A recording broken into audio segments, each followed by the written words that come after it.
Kryetari i Partisë Demokratike Sali Berisha ka shprehur mbështetjen e tij për protestën e të rinjve në mbrojtje të mjedisit, duke cilësuar atë si një kaos të drejtë dhe një shembull të ndërgjegjësimit qytetar.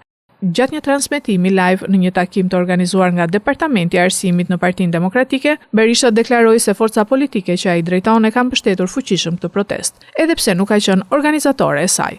Sipas tij, protesta përfaqëson një reagim qytetar ndaj politikave qeveritare dhe është ndërruar në një nga lëvizjet më të rëndësishme të kohëve të fundit. Ne mirëpritëm me shumë kënaqësi kërkesat e protestuesve, si për anullimin e këtyre ligjeve, ashtu dhe për largimin e Edi Ramës. Ne faktikisht ishim në protestën tonë të 9, por u thirr kjo protest dhe ne zgjodhem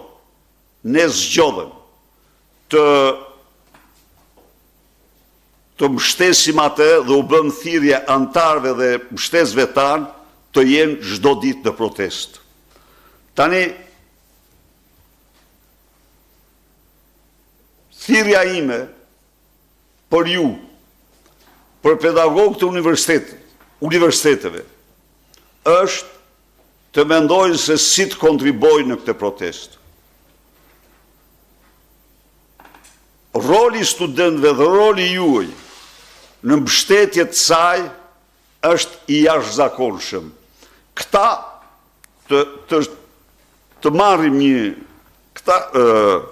kjo protestë ka zgjedh rrugën paqësore, strikt paqësore, të përballjes me regjimin. Kreu i Demokratëve nënvizoi gjithashtu se mbrojtja e mjedisit është një detyrim kombëtar dhe ndërkombëtar, duke kërkuar më shumë angazhim dhe ndërgjegjësim për ruajtjen e natyrës.